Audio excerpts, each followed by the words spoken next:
Welcome everybody to 52 Living Ideas. We are going through Dao De Jing. Now we are up to number 18. So the format is we're going to read our translations and then we're going to discuss it. So who would like to start? Go ahead and type exclamation mark if you'd like to read a translation. Let's start with Joe, Judith, and Evanique. And Kevin, if I could have you read the Chinese version. If you're ready, you can do it now, or you can do it whenever you're ready. You can just go ahead and type exclamation mark. Joe, go ahead. Is Kevin ready or? No, not yet. Let's start with sure. you. Okay. And whenever Kevin is ready, he can type an exclamation mark and we'll go to Kevin. Okay, this is the Wayne Dyer version. Yes. And this is the 18th verse. When the greatness of the Tao is present, action arises from one's own heart. When the greatness of the Tao is absent, action comes from the rules of kindness and justice. If you need rules to be kind and just, if you act virtuous, this is a sure sign that virtue is absent. Thus we see the great hypocrisy. When kinship falls into discord, piety and rites of devotion arise. When the country falls into chaos, official loyalists will appear. Patriotism is born. Wonderful. Thank you. Thank you, Joe. Kevin, are you ready to read Yes. the Chinese version? Go ahead. Yeah, chapter 18, Chinese version. 大道废有仁义，智慧出有大伪，六亲不和有孝慈，国家混乱有忠诚 and Thank you. Thank you, Kevin. Next up is going to be Judith, Evanique, and Dave. Judith. This is the Stephen Mitchell version translation.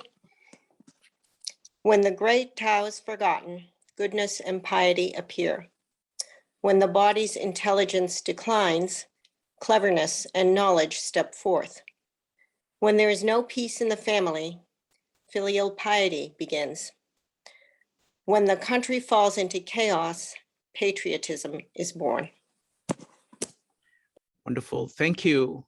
Next up is Evanique, followed by Dave. Evanique. This is from the Tao of Christ. When God is forgotten, morality and religion appear. When wisdom declines, knowledge and learning thrive. Hypocrisy becomes commonplace.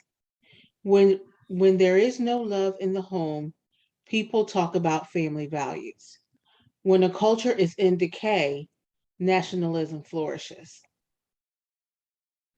Wonderful. Thank you. Next up is Dave, followed by Allison. Dave. Thanks, Shrikant. This is the Henrik's translation I've been using. Chapter 18. Therefore, when the great way is rejected, it is then that we have the virtues of humanity and righteousness. When knowledge and wisdom appear, it is then that there is great hypocrisy. When the six relations are not in harmony, it is then that we have filial piety and compassion. And when the country is in chaos and confusion, it is then that there are virtuous officials. Thank you, Dave. Next up is Allison, followed by David. Allison. This is Sam Terode. The great Tao is ignored, yet we speak of goodness and righteousness. Relatives are unfriendly, yet we speak of familial love and respect. The state and the family are in confusion and chaos, yet we praise ourselves for loyalty and faithfulness. This is great hypocrisy. Thank you, Allison. Next up is David. Yeah, Herman Old. So when the Tao is abandoned, then patronage, condescension, and righteousness make their appearance. When knowledge and learning appear, then hypocrites and pretenders make their appearance also. It is when the closest blood relations are at strife with one another that we have talk of dutiful children and devoted parents. It is not until the country is racked with strife and disorder that the patriots spring up. But in the Tao is balance. When the Tao is abandoned, what conflict? Thank you. I found a new translation thanks to Dan, who is our Mr. Nietzsche. Yesterday, this is by, I think, Stephen Lombardo. Great Tao rejected, benevolence and righteousness appear. Learning and knowledge professed, great hypocrisies spring up. Family relations forgotten, filial piety and affections arise. The nation disordered, patriots come forth. Next up is Maritza, Laura, and Madeline. Maritza. Shrikant, the one you just read actually is very similar to the version in Spanish I was looking at. Please, can you read the original one in Spanish? Yes. This one is, the title is Perdida del Tao. Cuando el Tao se olvida, deber y justicia generan. Entonces, la sabiduría y la sagacidad se pierden bajo la hipocresía. Cuando se deshacen las relaciones familiares, el respeto y la devoción degeneran. Cuando una nación cae en el caos, han de nacer la lealtad y el patriotismo. When the Tao is forgotten, it says then duty and justice will be generated. And then wisdom and knowledge will be lost underneath hypocrisy. When there is undone family relations, then respect and devotion are ungenerated. When a nation falls into chaos, then is born loyalty and patriotism. And that's my translation of the Spanish one. Wonderful. Thank you. Thank you, Maritza. And thanks, David, for putting that translation of Stanley Lombardo and Stephen Addis in that. I really like it. It's really very powerful and very poetic. It is now a big contender for me as being the favorite translation, after Ursula Le Guin. Next up is going to be Laura, followed by Madeline. Laura. Laura, you need to unmute. Yeah, I'm there. Sorry. Mine is going to be a translation by Lao Tzu, and it's very different. Not sure I like it very much, but it's when the great way is abandoned, benevolence and sorry. I'm having trouble here. I lost it. Okay, no, okay. Benevolence and righteousness arise. When wisdom and knowledge appear, great pretense arises. When family ties are disturbed, devoted children arise. When people are unsettled, loyal ministers arise. That's it. Thank you. Next up is Madeline. This is the translation by Jia-Fu Feng and Jane English. When the great Tao is forgotten, kindness and morality arise. When wisdom and intelligence are born, the great pretense begins. When there is no peace within the family, filial piety and devotion arise. When the country is confused and in chaos, loyal ministers appear. Wonderful. Thank you. Thank you, Madeline. Next up is Jason. Jason, go ahead. Oh, okay. Yeah, I think that everybody's translation is almost the same. Okay, that's the way I do it. Okay, when the great Tao decays, benevolence and righteousness are taught. When the knowledge and the intelligence are deployed, hypocrisy abounds. When the family relationships are discordant, filial piety is demanded. When the country falls into political chaos, loyal ministers are praised. Wonderful. So, go ahead. Yeah, I like to, well, I think this one, the translation, almost everybody the same. Okay, but I think the meaning is a little bit challenging. So, and I'd like to mention is the translation basis are, I would say the translate the meaning, but the wording, okay, Lao Tzu is put in. Let me share the screen for, can I share the screen? No? Please. Yeah. Okay, so you can see the text here. I put the red here. Okay, this one, okay, the Tao dictated the benevolence and the righteousness. That's a typical Confucian teaching. Okay, wisdom. Okay, the knowledge and the intelligence. That's the thing. And the filial piety, this word. Okay, that's the, and the loyalty. Okay, that's all typical Confucian teaching. So here, the Taoism, Lao Tzu is picking on Confucius teaching. Okay, he said, okay, this one, I don't think Dao De Jing is is against Confucius. He is against the naming, okay, nominist, okay, of Confucius. Okay, so he is telling everybody the benevolence, righteousness, okay, filial piety, loyalty. This one just the name. Okay, the name appear when you have something disaster happened.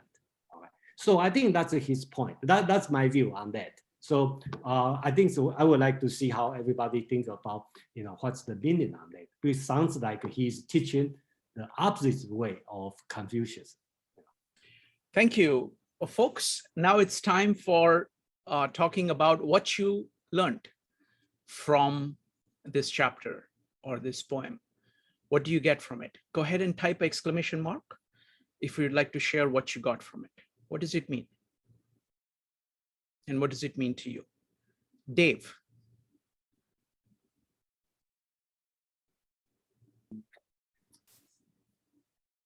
Well, and let me apologize. I think I missed last week, but this Henrik's edition is very scholarly, and they have quite a few notes on this chapter 18. For example, says they're using the word cow instead of Pang because that was a personal name of the ruler, Liu Pang.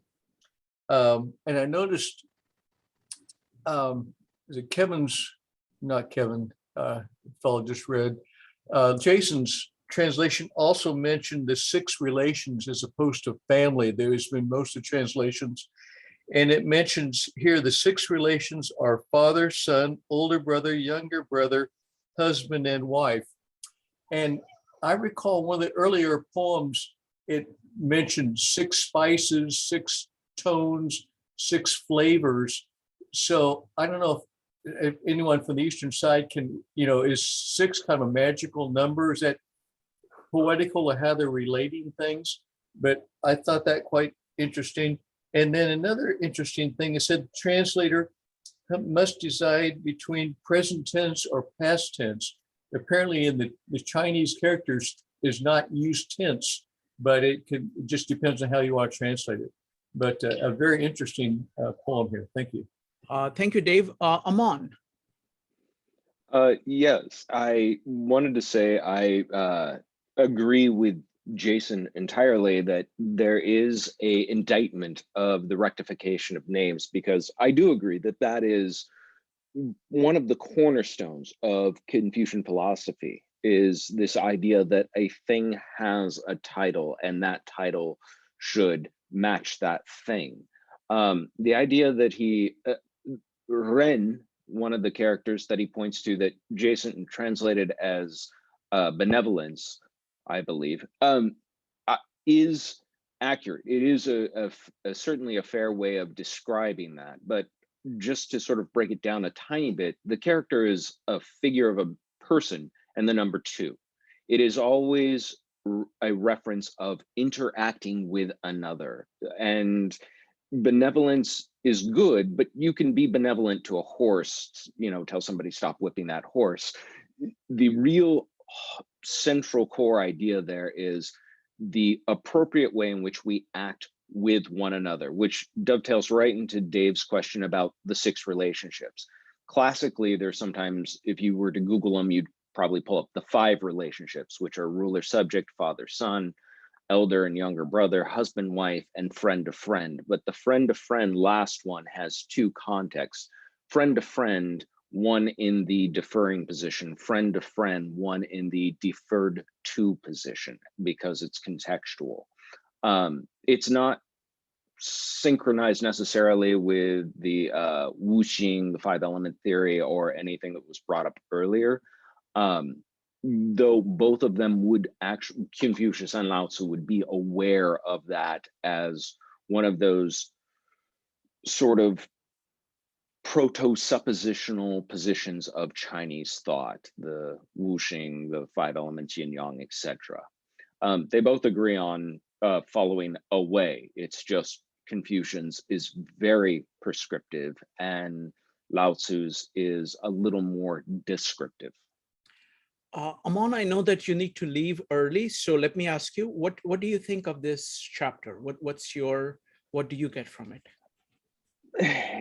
It's a very pithy chapter. I've seen it translated with a lot of verbiage, and I've seen it translated very tersely. Just to give you one of the shorter ones, I've seen Jim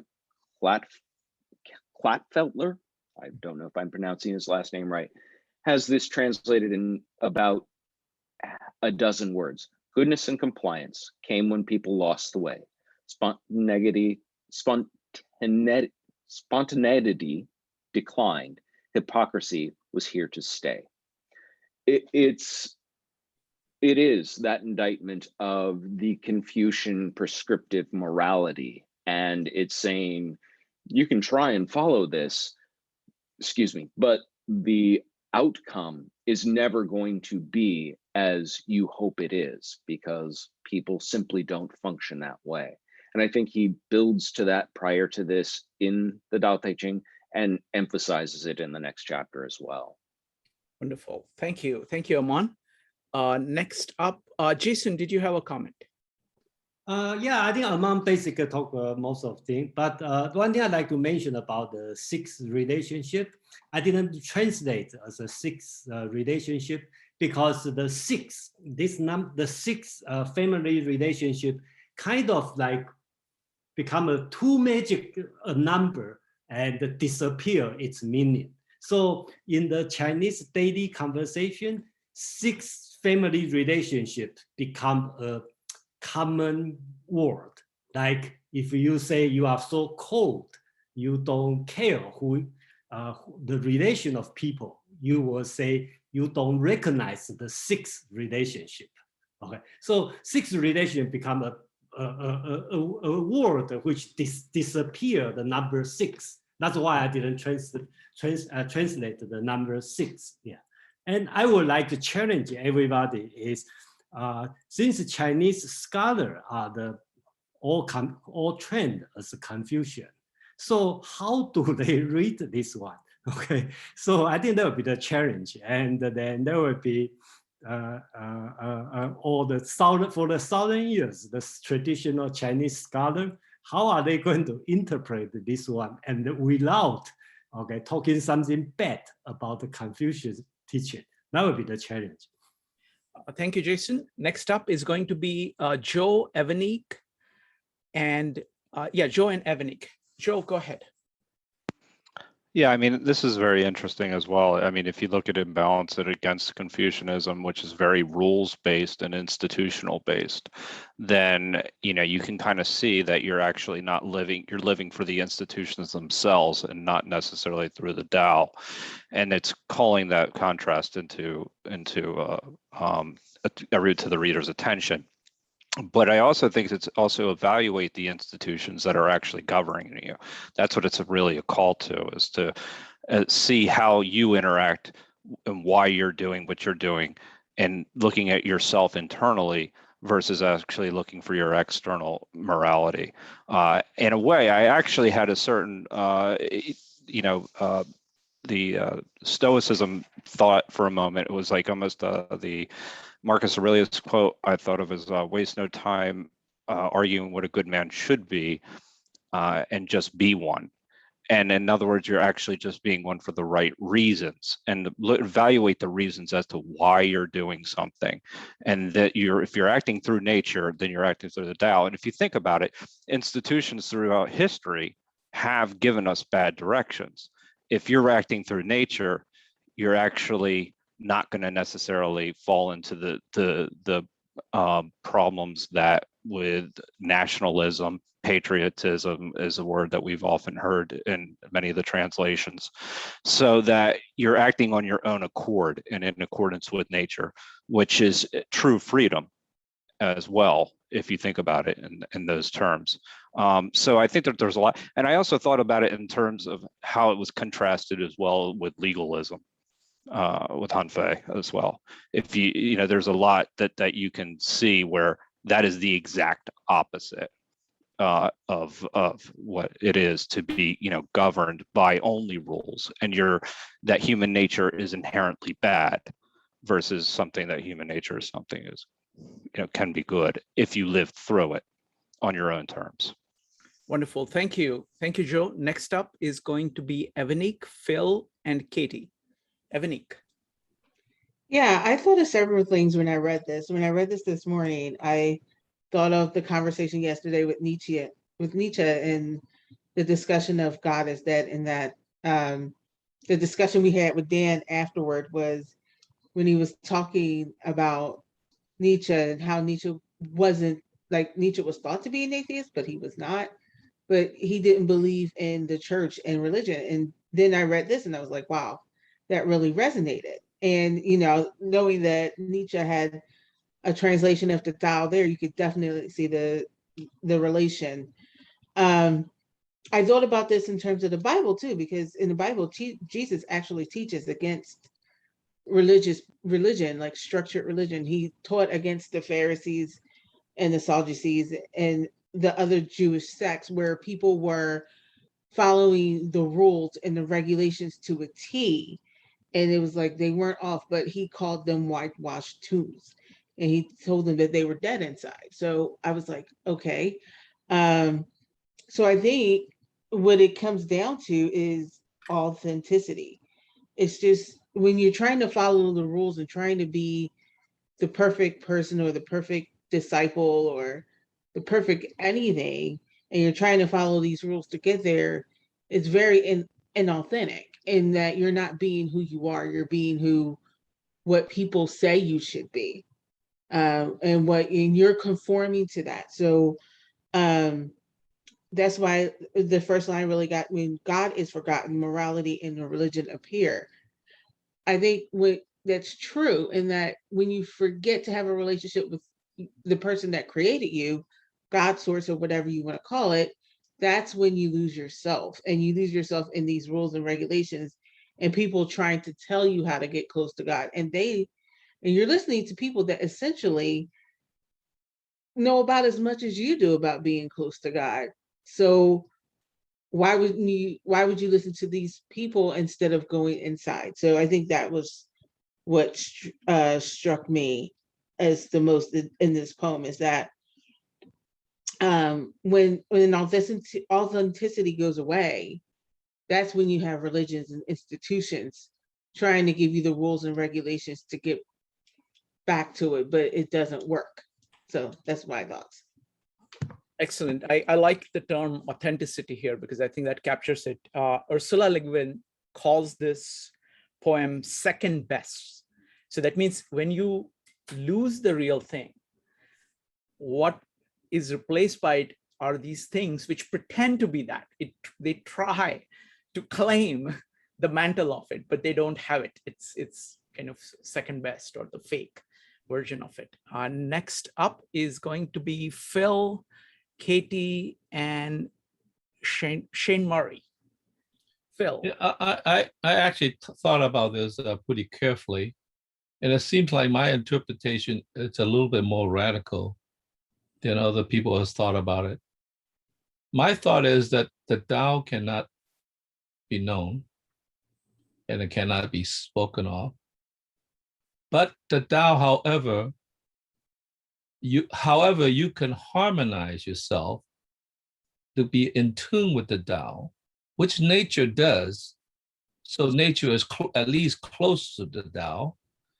And the problem is once you begin to build the foundation of a human understanding on the individual and on man's heart, he begins with the heart, which is interesting, benevolence, because we are so driven by our self-interest and our ego. Therefore, it's always distorting ourselves. So harmony can never be achieved. It's a matter of how far we could become more and more degraded in that harmony with nature. So when we begin to do that, that's where righteousness become a hypocrisy, because we are always turning it to the self, directed at what we thought was the Tao, and therefore it's false from the beginning. So he's pinpointing in a funny way that the problem is mankind himself. And that somehow, if we build everything else, our institutions, our relationships on the human heart, then there's always going to be a skew. It's a question of how far you get a skew, because it gets further and further down until you finally run into the government of the minister, who definitely is totally miscued because it's now institutionalized in a structure that in a sense is completely in discord with the Tao. So I will disagree with it in the next chapter, but not this one. I think this is perfectly demonstrate that if there's anything that we need to do is to fix our own heart and our own intellect, because that's a foundation of a kind of displacement of this attunement that we have. So in some sense, our heart and our minds are like a prism that bends the light in a different direction. So now you could see how, in a sense, in order to do it, we have to, in a sense, forget about both the heart, actually, in a way, at least the human heart, and then human knowledge as the foundation. We have to somehow bring it back to its attunement with the Tao, and therefore we would, in a sense, tune the piano in the proper way. Wonderful. Thank you. Thank you, Phil. Really like the idea of tuning to the Tao. Next up is Katie, Shane Murray, and David. Katie. I took some of this as to be also just when things start to go wrong, you kind of have values to sometimes lean back on when things are going wrong. That's what I took, kind of the listing of like filial piety, devotion. I saw a lot of those words as kind of sounding like values. So that's kind of how I was seeing it. Thank you. Thank you, Katie. Next up is Shane Murray. So what came to mind for me is when I think of what is present in essence, there is no insistence on its presence. It just is. So I think when we're kind of advocating to be virtuous or moral, you kind of underlie the very essence that's present. Like it needs no insistence on it being there. And then the other thing I was thinking is that the closest I feel like I've ever come to understanding something or grasping something is through catching a slight glimpse of its formless nature, so its labelless nature, those kinds of things. So it seems to be, to come closest to those things, we have to know the least about it, if you will, or to not assign understanding with words. Thank you. Next up, thank you. Next up is David, followed by Stefan. David. Yeah, thanks, Shrikant. Thanks for these really great comments from everybody. I interpret this more, again, maybe sort of like a cynical way. I mean, like the conversation we had maybe a month or so ago. I mean, and maybe I'm misunderstanding. I mean, again, Jason's the expert, others the expert in the Chinese. But for example, Lin's translation, I mean, one of the sentences, when the six relations no longer lived at peace, there was praise of kind parents and filial sons. So I'm a little bit unsure that I agree, or I mean, I see a lot of translations that talk about is, that, I mean, when there's no peace, then something arises, or then people are this way. I interpret this more as when the reality doesn't exist, then the superficial comes about. In other words, that when there isn't, when the Tao declines, then there are doctrines of love. Then people start, substituting words for reality. This all seemed to be as contrasting between the substance, and then when the substance becomes corrupted, then people will start using words, will substitute in these superficial reasons to justify or to replace or to justify to themselves that it hasn't disappeared, that, okay, we're going to, then this corruption occurs with people deluding themselves with words instead of actions. That's how I was interpreting this. Wonderful. I also agree with you. I mean, I think that's how I see it too. When the authentic thing is lost, you have these kind of things that are pretending to be that. Next up is going to be Stefan, Allison, Jason, Madeline, and Joe. Stefan. Okay, hi. So I was very fixated on the first sentence for a while, and it said, when the great way is abandoned. And I was wondering, like, what is the great way? From my understanding, it's the knowing when to balance and counterbalance. And I feel like when this is not taken into consideration, then extremes pop up. So, for example, well, the rest of this thing goes on to explain that. So benevolence and righteousness, like those are,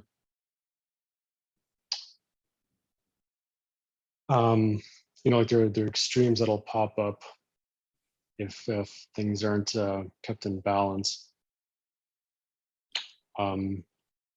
Yeah, I feel like the rest of the whole thing is in line with that. Hopefully makes sense. Thank you. Great observation. It just, the first part captures the whole thing, and then it's kind of implementation of that. Next up is going to be Allison, followed by Jason. Allison.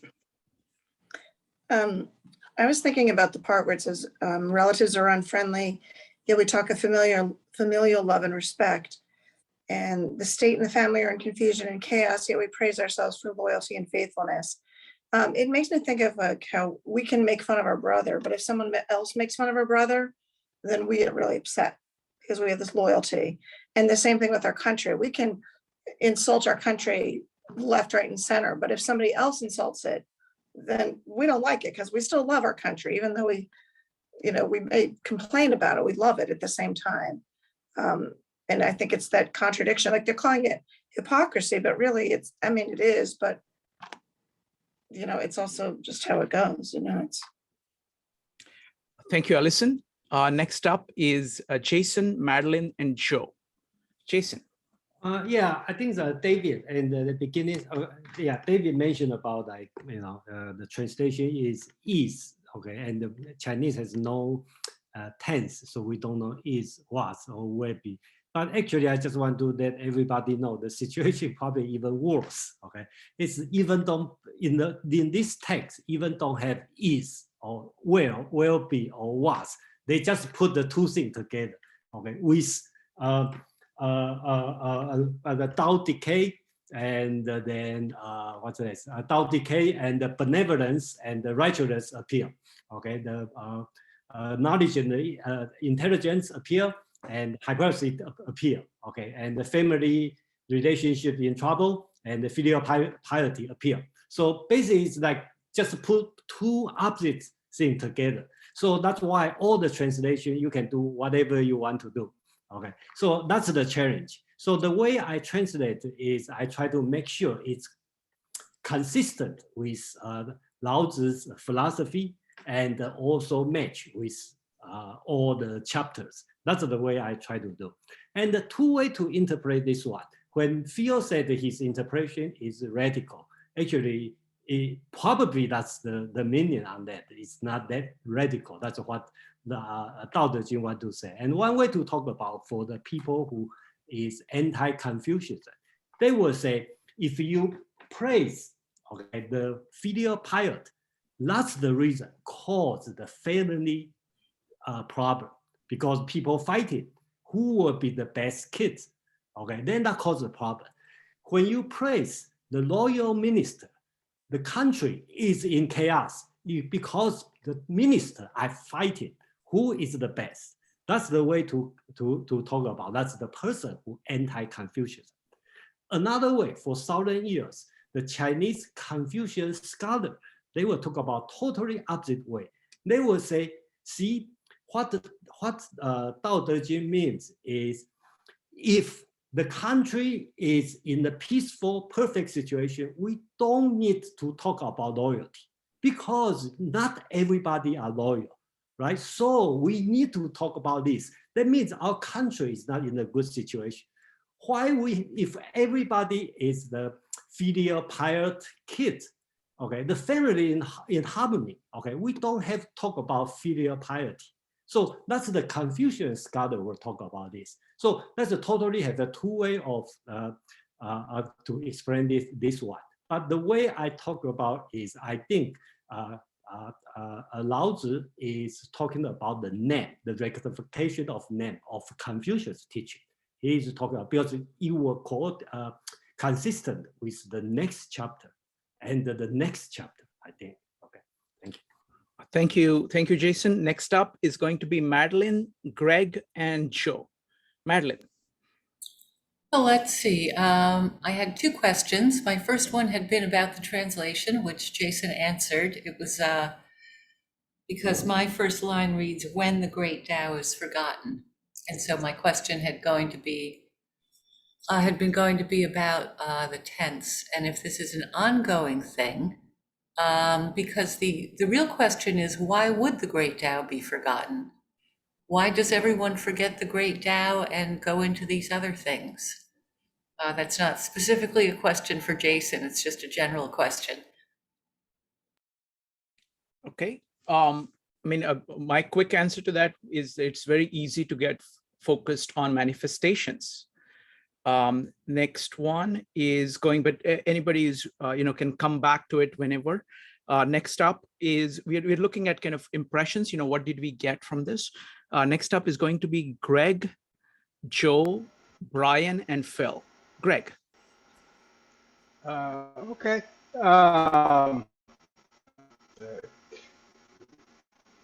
Whenever disaster strikes, people are really helpful to everybody else. And it's well noted, for instance, when Katrina hit, Republican government, clamped down, and flews were everywhere. Greg, there is a problem with your sound. Could you turn off your video? That will hopefully increase the clarity of the sound. Is that better? Yes, go ahead. Okay. When disaster strikes, people come out and help everybody else, but the government doesn't think so, especially Republican governments. And Katrina is a good example of that. They came and had the police arrest everybody, even though they were trying to help. Okay. Thank you.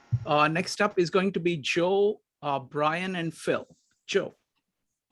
Yeah, I just think that this really does come back to, and I just want to reiterate one part about it, is that are the institutions that are governing you serving you, or are you serving the institutions? So that's, in other words, are they controlling you, or are you controlling them? And I think that this is where, when personal integrity is lost, and then you start to go into the idea of chaos. And once you're, you're in this chaos, that you look for some order. And it becomes, this is where the yin and the yang, I think, also come into play. And you start to look towards more the masculine than you do the feminine. And with that comes a heavy hand in certain cases. And then people start to identify more with something like the country, and that's where patriotism and things like that come in, than they do with actually the nature of themselves. So I think it's when personal integrity breaks down, and it's really profound, because I think it really does contrast the other philosophies of that time, and it's really kind of it really shows you what the Tao is, living through yourself internally versus externally. Wonderful, thank you. I mean, it reminds me of the mythologies that we are studying with Jordan Peterson. Is that whenever the order stops being responsive to the life forces and becomes order for its own sake, it starts to kind of be oppressive and going away from life itself. So kind of priority of order over chaos, ignoring the chaos. Next up is going to be Brian, followed by Phil. Brian. So I was struck. I was thinking along the lines Madeline was thinking when she made her comment. So I just wanted to chime in and second her, and let me see if I can give some words to it. I'm just looking up something. I'm going back to the first poem. The Tao that can be told is not the eternal Tao. The name that can be named is not the eternal name. And it sounds like in this poem 18, we're saying that the Tao is no pretense, and the Tao is no conflict, and the Tao is no chaos. We're creating all these dualities, and I'm not disagreeing with what anybody said, but I think we're setting up dualities here and saying that some things in the duality are Tao and some are not, whereas my understanding was the Tao embraces both. So for example, with what Shrikant said, it's you forget the Tao when you focus only on manifestations. Again, I agree, that makes perfect sense to me, but I just want to understand the nature of the Tao. Is not the Tao both the essence and its manifestations? Is not the Tao a process that embraces manifestation, essence, pretense, no pretense, order, chaos, and all of this? Excellent question. Anybody wants to, we'll go to Phil. And if anybody wants to respond to it, when you, at your turn, you can go ahead and respond to this. We have these continuing lines of thought and observations and questions going on, and you can pick them up at any point you wish. Phil.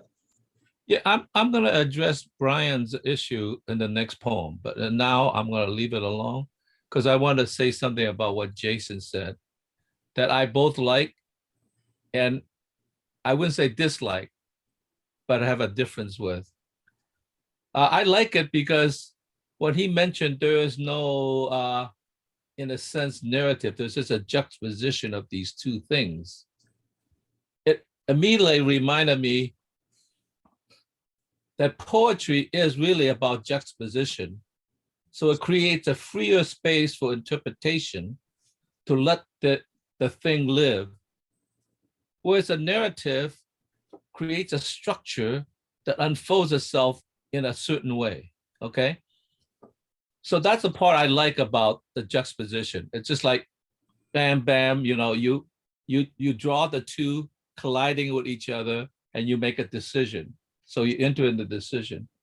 But on the other hand, I also like the narrative structure too, and that's because of my prejudice, probably from a Western thinking.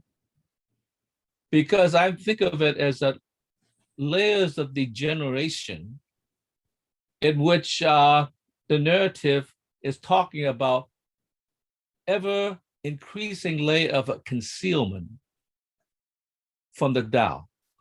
You know, you first start with the human heart and the human intellect, and then the family structure, and then the government, layers of a concealment that finally leads to total chaos. It was already discordant with the Tao to begin with, because the human heart is directed in a slightly crooked direction.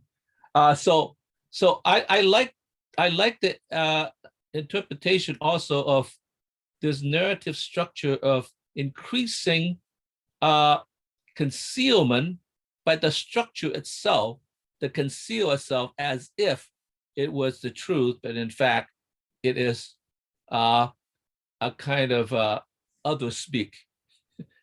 So I like it both ways. One is about the individual that is allowed to enter into the process of just what does this all mean. So there's not only the yin yang, but also, like I said, poetry was a juxtaposition. And the other one is layers of outright concealment, lying, if you want to call it hypocrisy. Okay, so I see it both ways. So thank you, Jason, for bringing that up, because it allowed me to bring up that thought. Thank you very much. All right, so now let's move on to number 19. In some ways, it's connected. So who would like to read their translation of number 19? Go ahead and type exclamation mark if you'd like to do so. We're going to start with Joe. Yeah, this is the Wayne Dyer version as well. Give up sainthood, renounce wisdom, and it will be 100 times better for everyone. Throw away morality and justice, and people will do the right thing. Throw away industry and profit, and there will be no thieves. All of these are outward forms alone. They are not sufficient in themselves.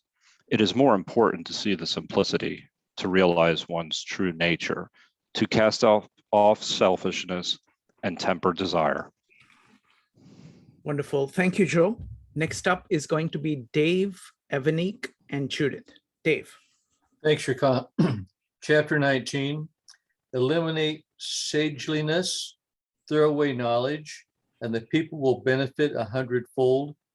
Eliminate humanity, throw away righteousness, and the people will return to filial piety and compassion. Eliminate craftiness, throw away profit, then we'll have no robbers and thieves. These three sayings, regarded as a text, are not yet complete. Thus, we must see to it that they have the following appended: manifest plainness and embrace the genuine, lessen self-interest and make few your desires, eliminate learning and have no undue concern.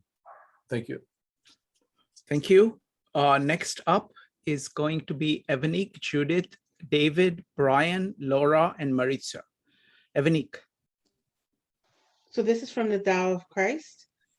If there were no religion, people would be more spiritual. If there were no laws, people would be more moral.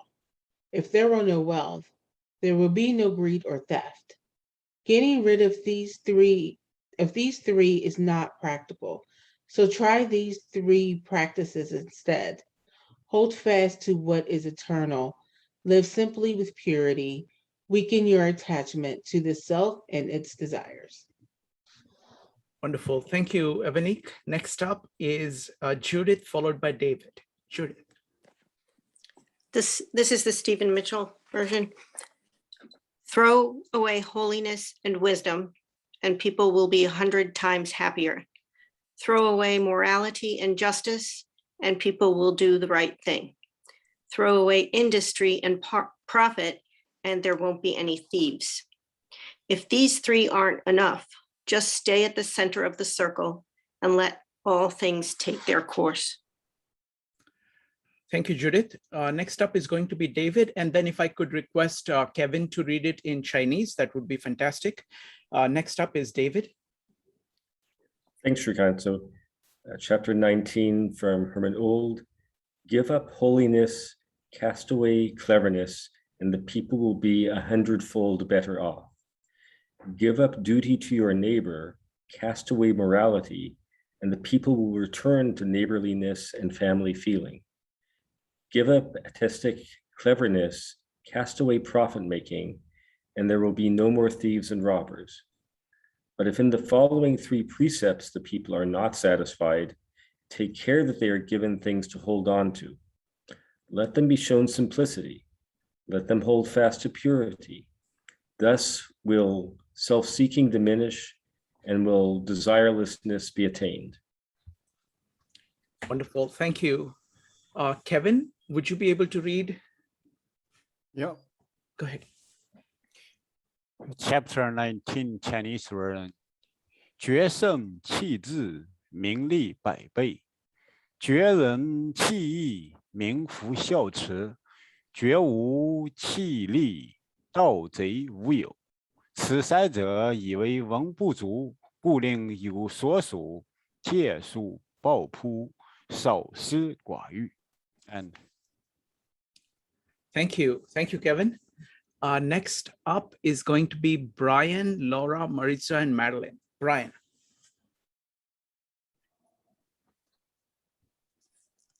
I'm going to read the J.H. MacDonald one. Forget about knowledge and wisdom, and people will be 100 times better off.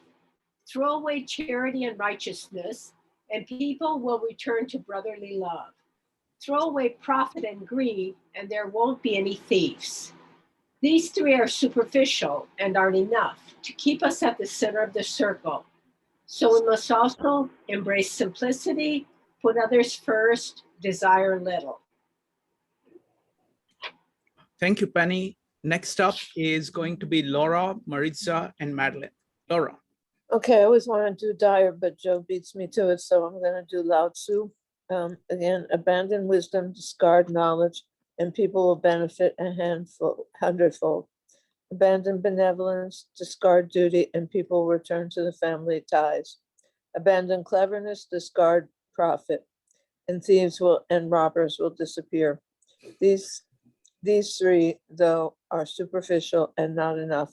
Let this be what they rely on. Behave simply and hold on to purity. Lessen selfishness and restrain desires. Abandon knowledge and your worries are over. Thank you. Next up is going to be Maritza. Shrika, I'm going to read again from the Spanish, Antonio Rivas. He titles this one, Simplicidad. Si pudiésemos abandonar la sabiduría y la sagacidad, la gente podría disfrutar el ser todos iguales. Si pudiésemos abandonar el deber y la justicia, todo podría basarse en las relaciones de amor o amistad. Si pudiésemos abandonar el artificio y el provecho, la corrupción y el robo podrían desaparecer. Aún así, semejantes remedios solo tratarían los síntomas, por tanto, son inadecuados. La gente necesita remedios personales. Revela tu auténtico yo. Abraza tu naturaleza original. Abandona tu propio interés. Controla tu deseo. What it's saying here, it says, if we could abandon the knowledge and the sagacity, the people would be able to enjoy all the things as equals. If we could abandon duty and justice, all would be able to be based upon relations of love or friendship. If we could abandon the artificial and the gain, the 4 gains, I don't know how to translate that good, sorry, the 4 gains, the corruption and the thievery would disappear. And yet, these remedies alone would treat but the symptoms, and as such are inadequate. The people need remedies that are personal. Reveal your authentic you. Embrace your original nature. Abandon your own interests. Control your desires. Thank you. Wonderful. Thank you. Thank you, Marissa. Next up is Madeline, followed by Jay. Madeline. This is the Jiafu Feng and Jane English translation. Give up sainthood, renounce wisdom, and it will be 100 times better for everyone. Give up kindness, renounce morality, and men will rediscover filial piety and love. Give up ingenuity, renounce profit, and bandits and thieves will disappear. These three are outward forms alone. They are not sufficient in themselves. It is more important to see the simplicity, to realize one's true nature, to cast off selfishness and temper desire. Wonderful. Thank you, Madeline. Next up is Jay.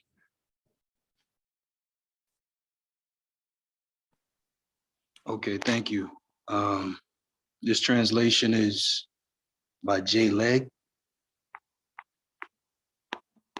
All right.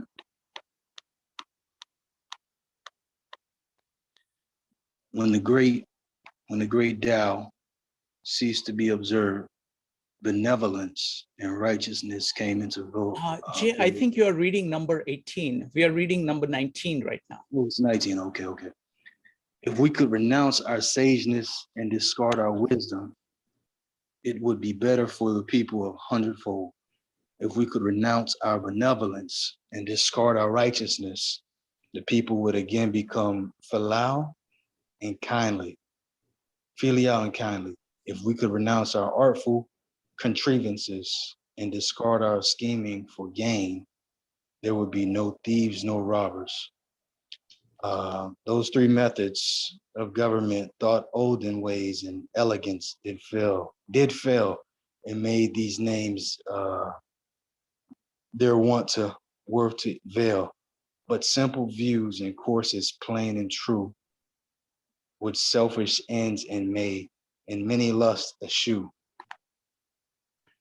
When we renounce, okay, so it's no, go ahead. All right, so when we renounce learning, we have no troubles. The ready yes and the flattering yeah, small is the difference they display, but mark their issues, good and ill. Jay, yes. Jay, sorry to interrupt. You're now on number 20. So okay. Thank you. Right. Next up is going to be Jason. Okay, yeah, thank you. Let me share the screen as usual. I don't know how everybody think about this this chapter, and to me it's very challenging because I want to make sure all consistent. So let me read my translation first. Okay, without sagehood and knowledge, the common people will live much better life. Okay, that means 100 times. Without the benevolence and the righteousness, the common people will naturally practice filial piety. Without the merchandise and the profiteering, thieves and the robbers have no incentive. These three teachings are just superficial and insufficient. Thus, you need to work on your temperament. Reveal plainness, embrace simplicity, reduce selfness, lessen desires, cease learning how to govern and stop worrying. There's a few different things I make here. Okay, first the last thing, this one. I think most of a translation doesn't have the last sentence. Okay, so-called cease learning and stop worrying.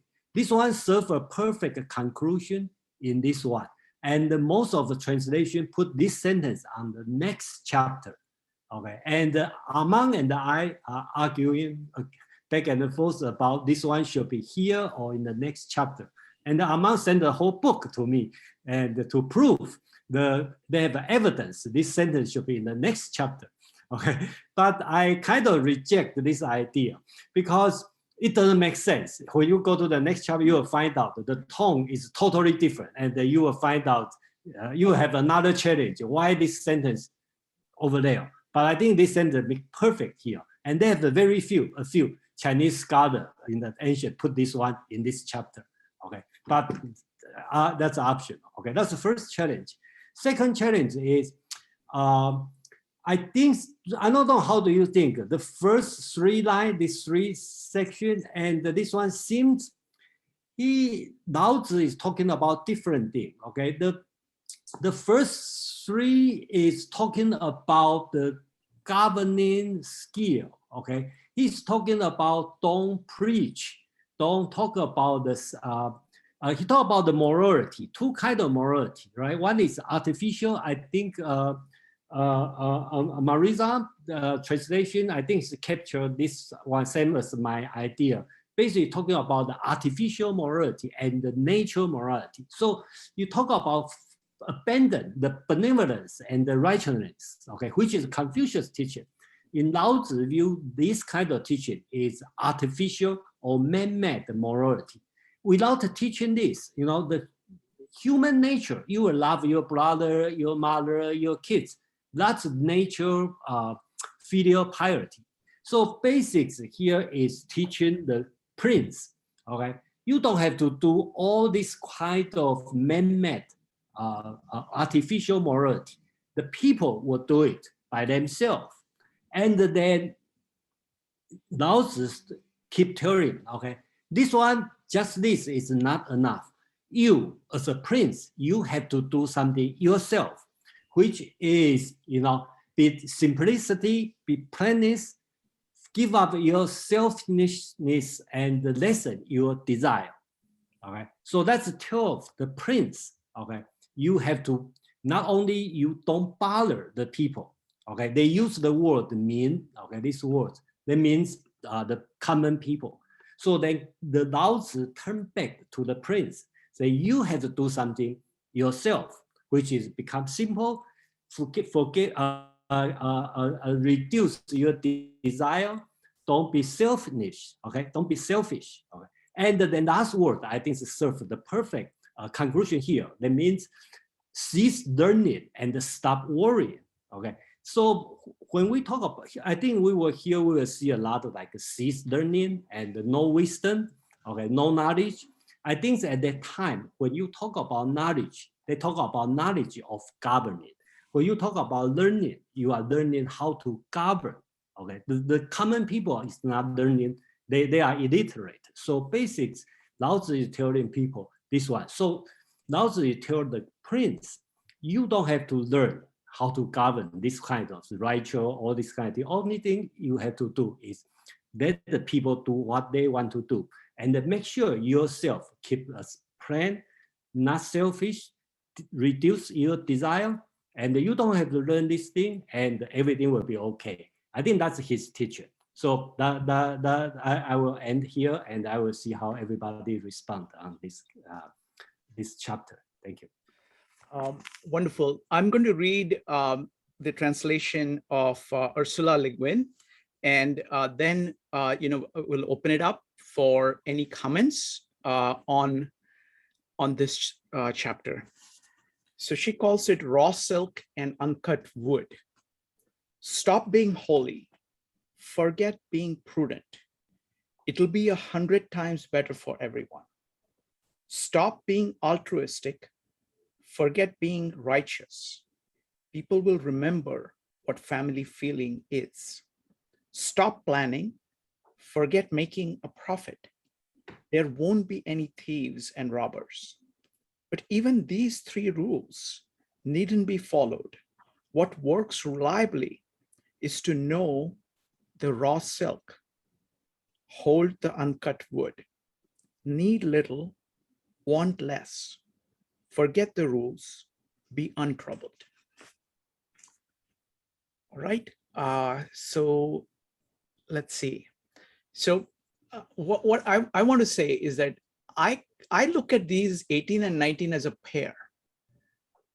The 18 says is that if you forget the Tao and accept counterfeits that pretend to be it, that's going to be trouble. What 19 is saying, give up those pretentious things and you can go back to the Tao. Next up is going to be Katie, Phil, and Dave. Katie. I think this is where like reading the different translations was really helpful. Because at first, like when I read, give up morality and people will be doing better, I thought, like, are they trying to be sarcastic? And like sometimes like the righteousness got captured it better. So the capturing the too much, the idea of too much again. So really the versions was helpful. Thank you. Next up is going to be Phil, Joe, Shane Murray, Maritza, and Dave. Phil. I agree that these two works as a pair, but this is where I'm going to be a little critical of this poem. I think he is trying to manifest the eternal Tao, the infinite, and the manifestation of the infinite in the limited. So far, so good. And I wonder to what degree he understands that the manifestation in the human form is manifesting human nature as versus the cosmic nature. And so he gives to me a bunch of remedies for this by essentially telling you in many ways to ignore the human nature so you could return back to the Tao. And I myself always interpret it as, since you can never know the Tao, all you could do is come in harmony with it. So human nature is the problem. And therefore, the fixes he has are, in a way, too simplistic. Because the fixes should be something that you remind people that you are merely a limited temporal manifestation of the Tao.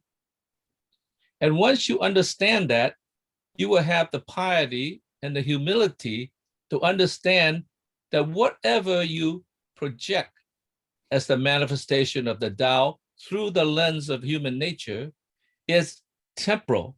So therefore you must be humble and in a sense understand that it will be transformed. But your job then, therefore, is to do your best to get yourself in alignment as much as possible, in tune with the Tao, so this temporality could express the Tao to some degree, even in its temporal form. I think now maybe he is giving a sort of simplistic explanation because maybe that's too abstract or deep or whatever. And so he's giving like, do this, do that, don't do this, don't do that. And I think these are fixing the how should I say, the symptoms rather than the cause of the problem. And he should have said, just be humble because these are limited expressions of the Tao.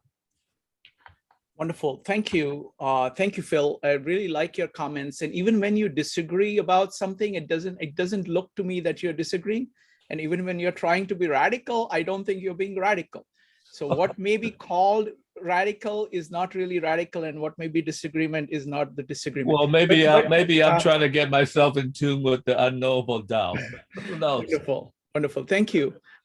Next up is going to be Joe, Shanmarie, Maritza, Dave, and Madeline. Joe. Yeah, I mean, the line that struck me in this particular passage for that would and the one that I'd read, and actually a few that I'd read on other translations that I'd read, is All of these outward forms alone, they are not sufficient in themselves. And I thought to myself, okay, so these outward forms, as we're calling it, wisdom, sainthood, or things along those lines, these are not who we are. These are externals. And therefore, if we're managing ourselves to these externals, that this is a much more, as Jason had said, a Western way of looking at this.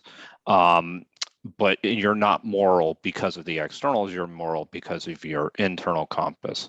But there's something that I find a little bit odd about this one in particular, is that it's telling you to temper your desire.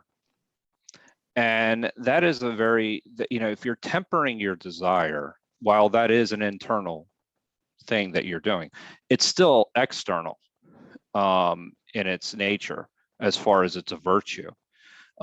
So there is still there's a little bit of conflict that I see there, because there's an element of detachment that goes along with temperance. You're detaching yourself from material goods and things. So therefore, when you're doing that, that's the external, but it's not necessarily solely internal. It is doing it in I guess it's against our nature. That's what I'm trying to say in a way too.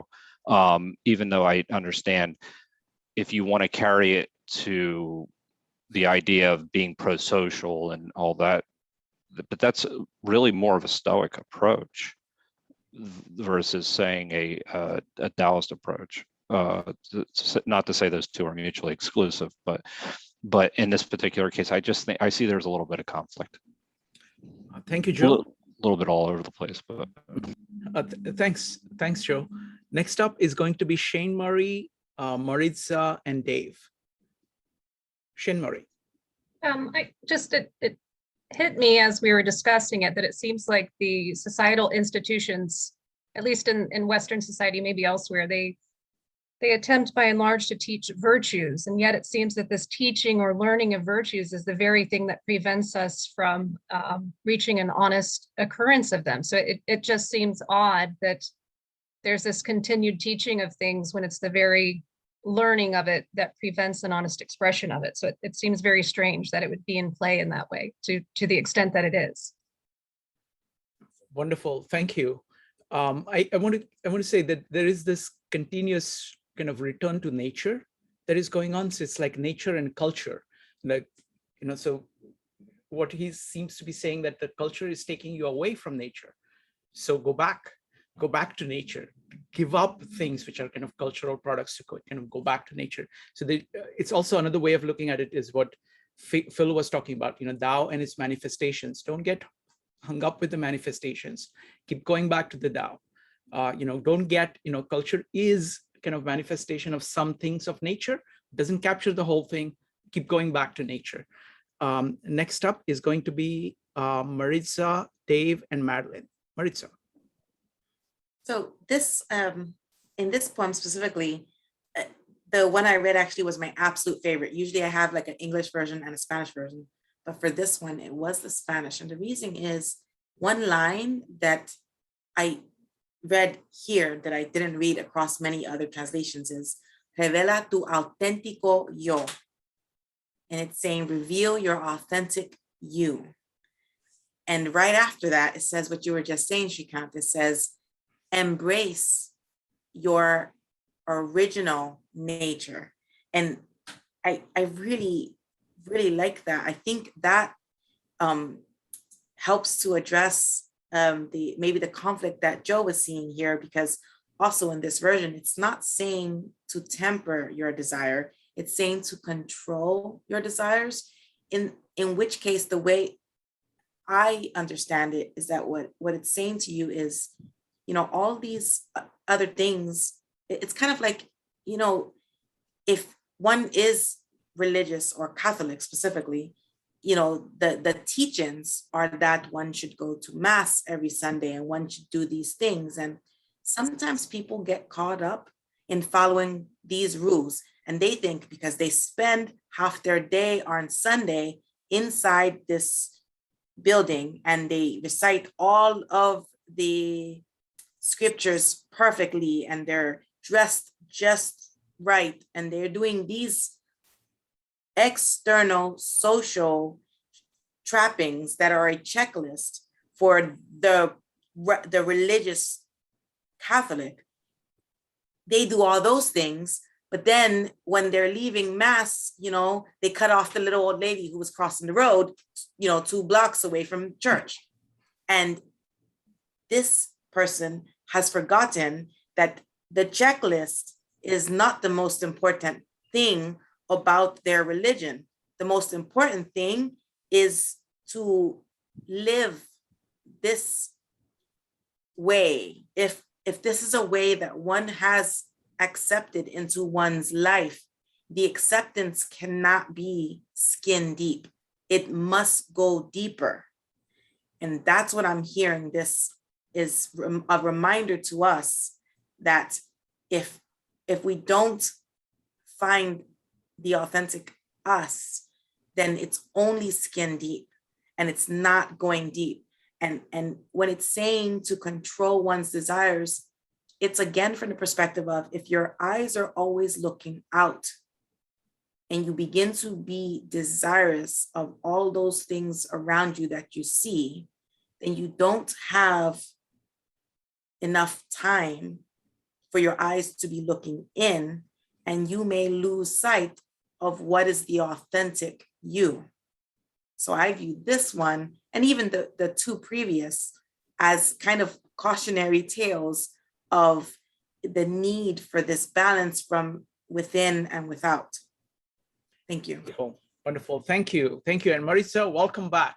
It's great. Thank to you. have Yes. you. And it's great to be listening to the Spanish version. So they really appreciate that, because I think a different language brings a different focus on this. Next up is going to be Dave, Madeline, Allison, Kevin, Margarita, and Evanique. Dave. Yeah, thanks, Shrikant. And Jason, you started talking about the last 3 lines of poem 19.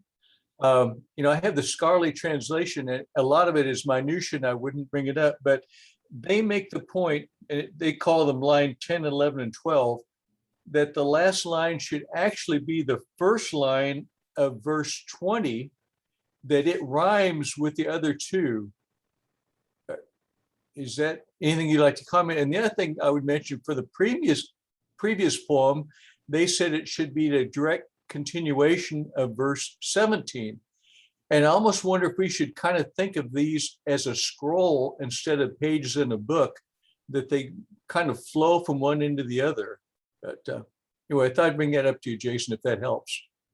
Okay, thank you. Jason, whenever you want to respond, you can go ahead. I miss it. You said that you read the last line should be in the 20, right? That's what you are talking about, Dave? Yep.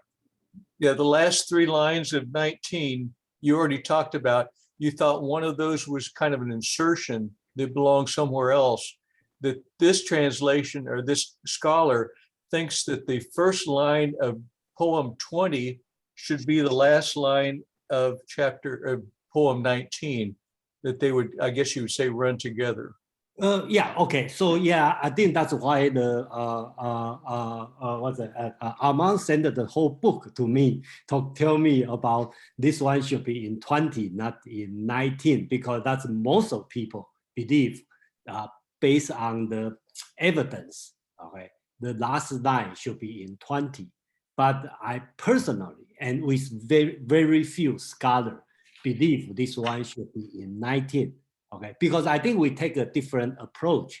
I'm taking approach is I want to every chapter the logically make sense.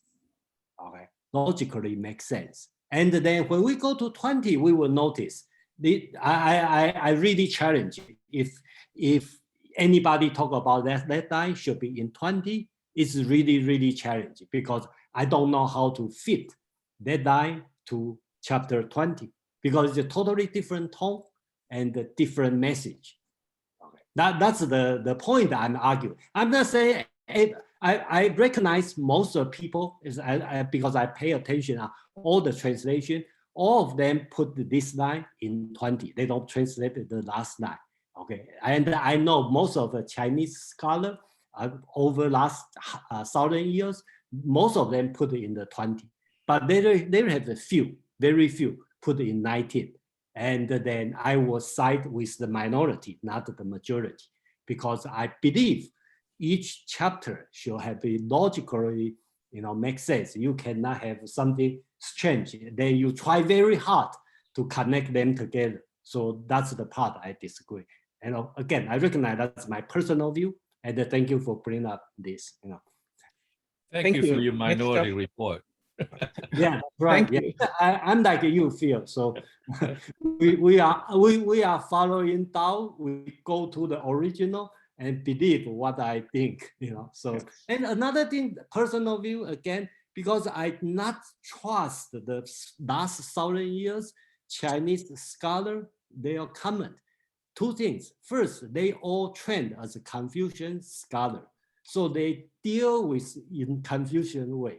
Secondly, they got heavily influenced by Buddhism, okay, which are similar, that's true, but Taoism is way before, or they happen at the same time, but Buddhism still in India, they haven't go to China yet, okay, so there's no reason, and sometimes I try very hard to avoid the same terminology, like emptiness, no selfless, okay, this kind of term are very Buddhism.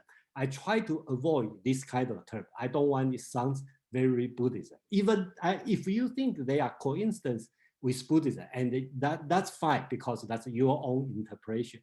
But when I do the translation, I try to avoid the Buddhism term. Okay. Thank you. So Jason, I always like your commentaries on the text itself, and especially this point, saying that this fad of the last 1,000 years, that's not, I'm just kidding. But what I'm saying is that what happens is that the philosophies, like for example, something like Buddhism, as large as Buddhism, will color the interpretation of previous works, and you're trying to take that out, which is fantastic. Well, actually, he's saying 1,000 years have institutionalized the interpretation rather than. Yeah, I think it's specifically, Chinese, because that's the part. I think Shren can fully understand this situation, I believe. So all the Chinese scholars, okay, you hardly see people against each other, especially your previous scholar. You try to in harmony with their opinion. So that's why I feel like the philosophy or the intelligent world get narrower and narrower, because the new idea, you have to make sure it match with your previous idea, with your teacher. So that become narrow and narrow. So my when I do the translation, sometimes people will say, hey, that's the famous scholar 1,000 years ago, they do this way, why you do the other way? Well, I will say, if I feel they are wrong, then they are wrong. So, then too bad. So yeah, I mean, ultimately, all of us are trying to grasp the Tao. And I encourage everybody to do their own translations, basically put in words what you think, what you think, the meaning of everything is. And I think that's a very powerful way. I think I'm a big fan of writing and rewriting and taking works and trying to put it in your own words, because that's the best way to understand anything. So thank you. Next up is Madeline, Allison, Kevin, Marguerite, Evanique, Laura, and Phil. Madeline.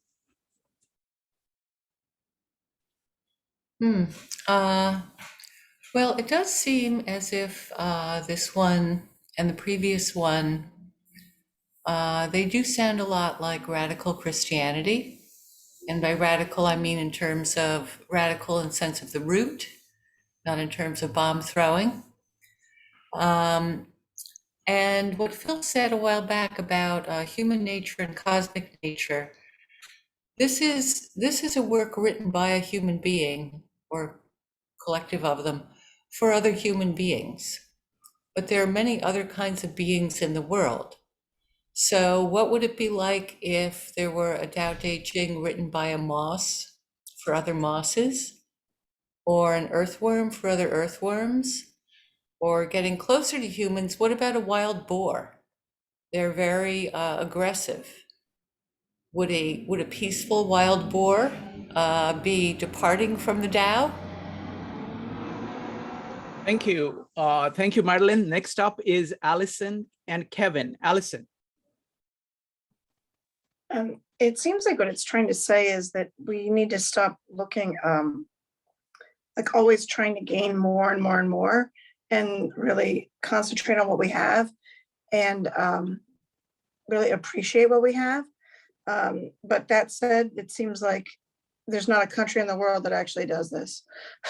I mean, it's like Jess said, it's not human nature. I mean, it's a nice idea, but I think like I was thinking about if I had never been to Asia, I would have thought, wow, I need to go there because it's so pure there. But I've been there, and I just remember one shopping mall after another, after another, after another. And it just seems like everywhere you go, there's this conflict between what people think is the right thing to do, but for some reason we have this desire to always gain more and more. I don't really understand it, but we do. Wonderful. Thank you. Thank you, Allison. Next up is Kevin, followed by Margarita. Kevin. Yeah, I got a couple points. First, I agree with Jason put that called 绝学无忧, which I didn't even read out. It's I noticed that part. I didn't come, why, lost from that one, lost that last. Yeah, until he mentioned that. Yeah, basically the last two we currently have, plus that one is a conclusion about the chapter 19. If I translate the last one, it's called terminate learning, no worrying. So as the first. Second one is I send a couple link. It's from the Kojak's in Chinese. They paired up the code. Let's see. First, I would say translate show is respect.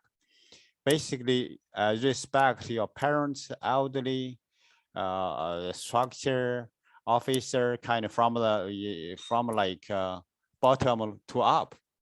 Another is called 词, which means you use kindness or benevolence, that kind of from the top to down. Your parents look after your child, the officer look at your people, and that's another angle. That's paired up. Also, another two on the chapter 18 is 18 appear this two.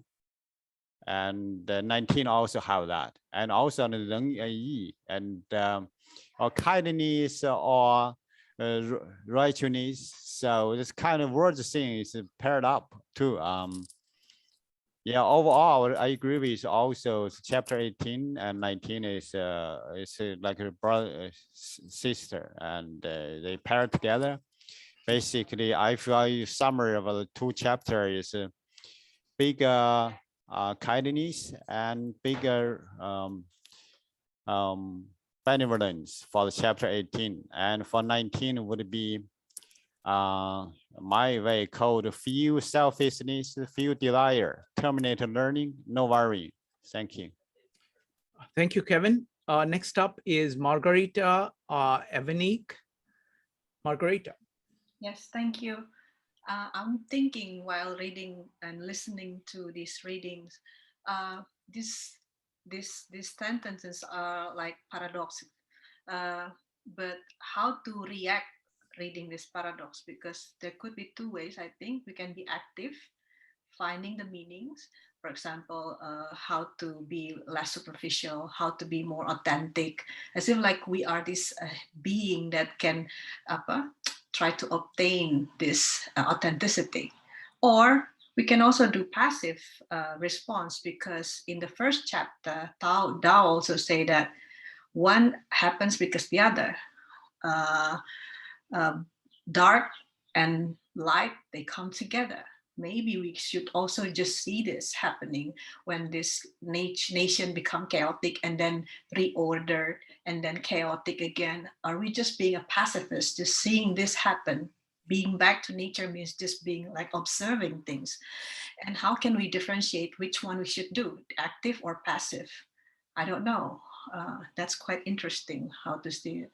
And second question raised from my reflection is, this is so complex. And in terms of learning, how should we teach ourselves, or maybe even our younger self, for example, like our children, in understanding such wisdom? Because if you start by saying that, you know, these things are good, but then again, abandon it, that's going to be very complicated. Maybe there's this stages of reasoning, understanding, and to be able to apply such wisdom. I don't know. Yeah, thank you. Wonderful. I think these are fantastic questions. So let's discuss these questions, and then we will continue with the order that we have. Jason, you had a comment about this? Yeah, just quickly answer Margarita's, how do we teach this one to children?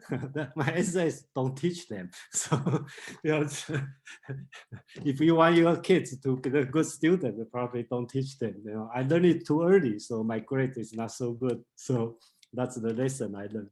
Well, just joke. The reason I raised my, and I talk about, I forget one thing, because Joe mentioned about he sees some conflicts, and for the last about like control your desire. And then I think that's some translation problem. And Shrinka mentioned the two keywords, okay, raw silk and uncarved block. That's the keyword. Basically, it's not the Western sense of control your desire. Basics is Lao Tzu want you be like raw silk. Su means the raw silk. The silk is undyed, okay? And the wood is uncarved. And I think we see this one on the previous section. The wood uncarved, the nature. So basics, this one, they want the prince, okay? The governor be like raw silk and uncarved block, uncarved wood. I think that's the lesson. And I think Marisa's translation, the Spanish translation, they said reveal your authentic and keep your original nature. I think they really capture the sense. So that Spanish guy probably got the idea, you know, pretty well, you know. So yeah, wonderful. So thank you, Jason. So I'll try to answer Margarita's question. I'm not very good at understanding this, so let me do what I can. Anybody else who wants to answer it can go ahead and type an exclamation mark. I think it goes down, you know, it comes down to the first few sentences of Dao De Jing, saying that Dao is simply is, and when we try to name things, you're really capturing the manifestations of it. But names are the father of the 10,000 things. So it's not that you can't, you know, you don't have an option but to name. But you have to realize that those are manifestations. And you have to kind of go back to the whole, the Tao itself, relentlessly. So this 18 and 19, whatever seem to be contradictions, whatever seems to be paradoxes, are all about saying that, you know, there is nature, nature simply is. Keep going back to it.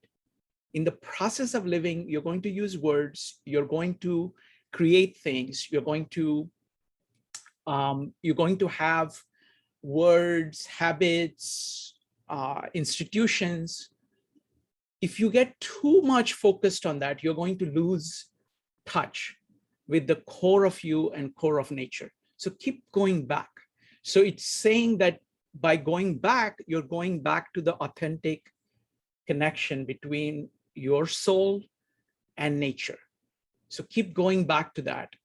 You need to use words in order to do things, but never forget that that's where it needs to come from and go to.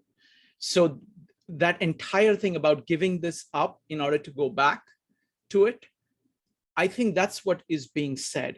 So anybody else who wants to comment on this? So it's going to be Shane Murray, Joe, Judith, Kevin, and Maritza. Shane Murray.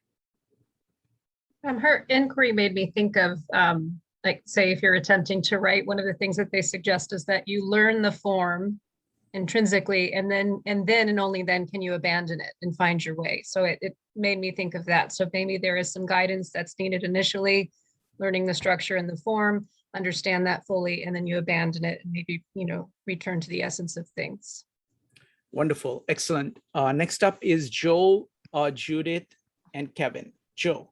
Yeah, I mean, I don't think I agree with Jason in the sense that it can't be taught per se, but it can be taught by example in a sense. And so I do think that if you're living through nature, then you will actually influence other people to live through nature as well, because of the rewards would be there. So that's essentially is to be the Tao. Excellent, excellent point. Fantastic. Next up is Judith, followed by Kevin. Judith. Yeah, pretty much similar to what Joe said. I think I would say is that it's kind of telling you to be humble, that we don't have the answers, that nobody has an answer, that it cannot be defined.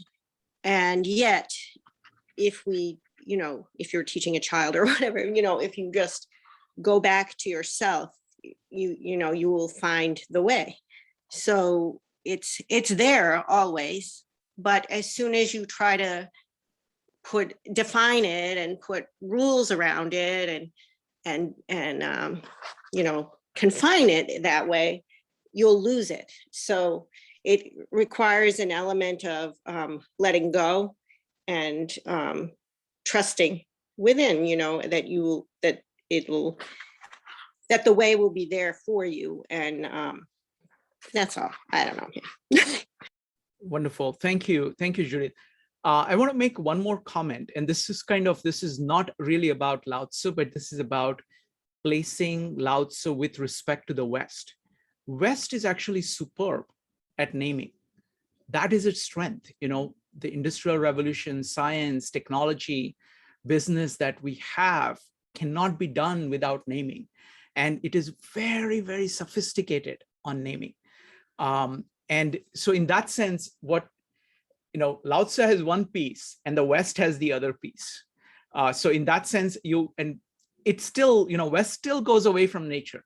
So Lao Tzu has a lot to offer in terms of that. But the way in which Lao Tzu is thinking about logos or words is different. So this is, like, for example, Bible, you can compare Bible to Dao De Jing.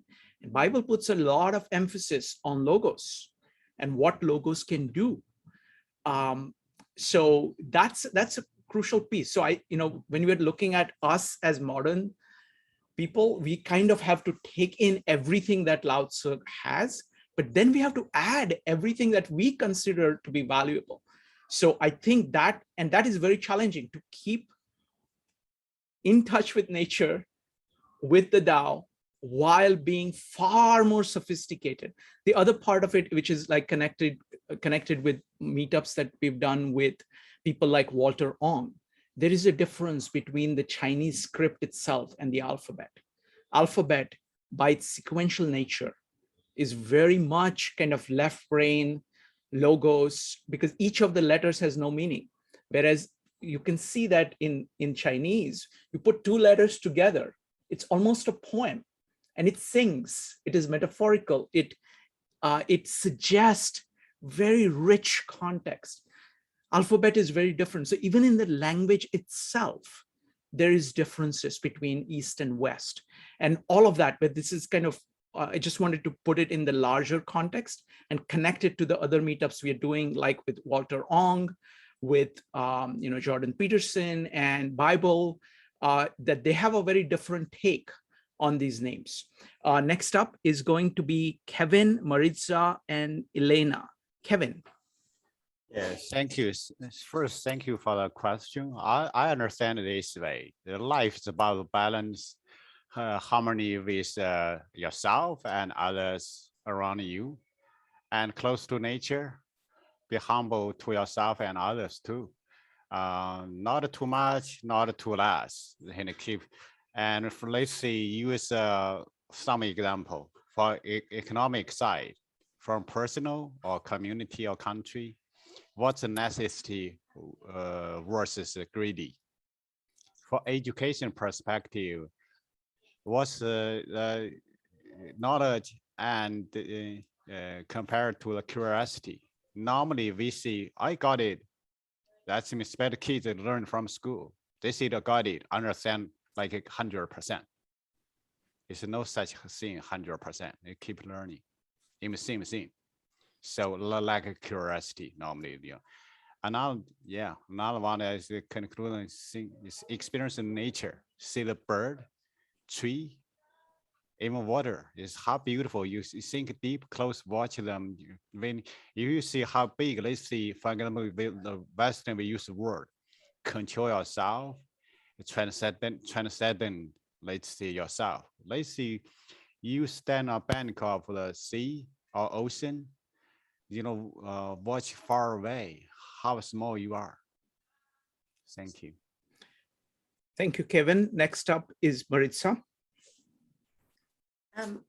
I would, something that you said specifically, Margarita, it kind of gave me pause. It was a question of wisdom. So I think that sometimes we fall into the trap of placing wisdom on a pedestal, and we lose sight of the potential for learning. Because if we think wisdom is this one thing, so now we've named it, right? So we've given it wisdom. It's now that thing towards which we're striving. And in doing so, we've placed ourselves on one path, and that could be problematic because we may, there can be much learned in things that potentially would not immediately fall into the category of wisdom or learning specifically. So if I were to answer the question of how would we teach our future, because our future is the children, yes? How we would do this is by living ourselves. We move forward meaningfully and with purpose, and we see wonder and we see knowledge in all things. And in doing so, hopefully, we will then show our futures that there is learning to be had in all things. And I really think that that is the key. And I hear that often in so many of the poems that we're reading here together, that this idea of balance is necessary, but also, and I love what Shrikant just said, where we in the West, we're very good at naming, but we may have forgotten some of the other things that would work very well in tandem. And I think this idea that we can learn just walking through trees, you know, there is, everything has something to say to you. All you have to do is listen. Thank you. Thank you, Maritza. Next up is going to be Elena. Elena, what do you think of Margarita's question? I was walking back home, and could you repeat Margarita's question? No, let's go. Let's okay. People who have the question, and want so to answer it. I'll just comment to what I've heard here. So one of the things is just that, the cultural norms, the cultural and societal and say ethnical, whatever nation is, and the country itself. It's all the circles and all the concepts that influence us. And say like you come already like as American, you come as Chinese, you come as someone. So once you start observing and distinguishing, okay, this comes from my culture, that is Chinese culture, and that's because of we do things this way. Why do we do things this way? Because for hundreds of years we've been doing things this way, and I even don't know why. So once you start observing it, and it would be easy to separate it and decide what you keep. That's what authentic you is going to be. Once you decide what to keep, what to discard, And this is like what resonated with me. And I have one more question to Margarita's question is, I've heard, one of the translations say, cut off benevolence and judgment. So benevolence, in this particular interpretation, what would you think it means? How could we cut off benevolence, and what's supposed to happen? Thank you. Thank you, Elena. I mean, that's again the kind of question that's basically goes to the heart of the question that Margarita is asking, is that what is the, how do these paradoxes work, and what are the meaning of these paradoxes? So it's going to be Greg, Phil, and Madeline. Greg. Okay, Jason, I think Ursula Gwynn agrees with you. She says her interpretation of the last line of the 19th is, forget the rules, you got trouble. I think that's what you said was the last line. But she also puts the last two chapters and this one together. So it's not just the last one, but all three together, 17, 18, and 19. Wonderful. Thank you. Thank you. Thank you, Greg. Next up is going to be Phil, followed by Madeline. Phil. Well, I want to go back to the fact that the Tao itself is unknowable. So all we have, in a sense, is two things. And fortunately, those two things have something to do with time. There's a horizontal movement of time, which is ever changing. That's what we would consider a kind of melody. The melody is the thing that manifests itself in this sort of temporal sense. And there's a harmony, which is vertical manifestation of time, that you could get in tune with. So number one, you have an attunement process to adjust yourself in the ever-changing manifestation of the Tao, right? It's sort of slow manifestation. It is important to know, therefore, you do not want to get to a point, because I've said the human beings by its very nature, a crooked prism that bends the light. So therefore, in a sense, if you know that it's ever changing, it cannot be permanent. The manifestation is always unfolding.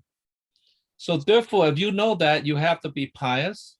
You have to actually be critical of yourself, because we also as individuals have a tendency to freeze the manifestation into something that's permanently tangible. That is wrong, whether that's institutionalized. So you have to go beyond criticizing the externals. You also have to criticize the internal. And the way you do that is to have a sense of piety and humility, because you know the next day, the next year is going to manifest itself in a different way. So once you know that, then you are living in its manifestation rather than the dead bones of a dead man that is trapped in the frozen manifestation of his history. So therefore, you have to understand that the criticism is not only external, it's also internal. I'm saying this because so many people say, listen carefully to yourself. Listen carefully to yourself, because in it, you could get an atonement and be attuned to the eternal harmony, but you also have to be critical of your unfolding manifestation, as well as critical of the institution that's external to you as well. Without that internal criticism, then you're just going to say, well, I am at one with the Tao. You guys are wrong. I'm going to go with my feelings. Forget that. That's not true. Wonderful. Phil, that is very profound. You keep making this profound point. So I'm going to take one of the metaphors that you use and try to build on it. I think it's really beautiful. I think it captures the point very well. There is melody and harmony. You sing the melody. You actually are generating the melody. You are generating the sequence. You are naming. You are actually creating a narration for yourself. But while doing that, you have to listen to the harmony between what you're doing and all of nature, and be corrected by it, be shaped by it. And it is internal and it is external at the same time. You are singing, and you are listening, and it is happening inside you, and it is happening in the manifestations of your work and what you're doing, what you're saying to people. So it is internal and external, and it is naming process. It is you specifying the direction in which you're going in the horizontal way, at the same time being aware and correcting for where you're going in the vertical way. So beautifully put. Thank you, Phil. That was amazing.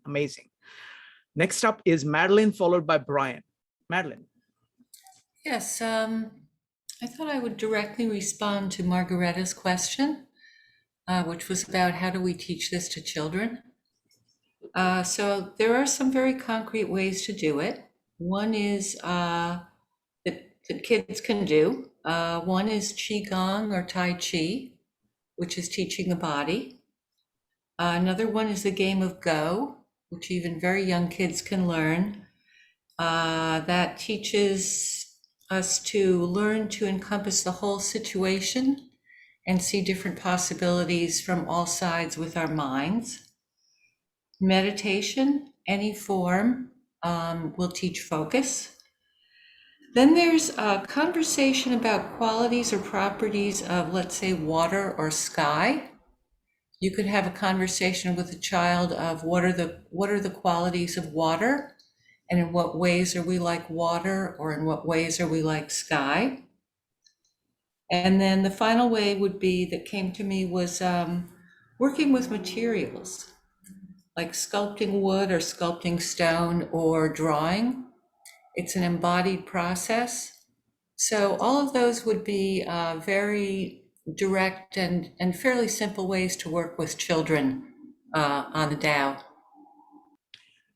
Wonderful observations, Madeline. Thank you very much. Next up is going to be Brian.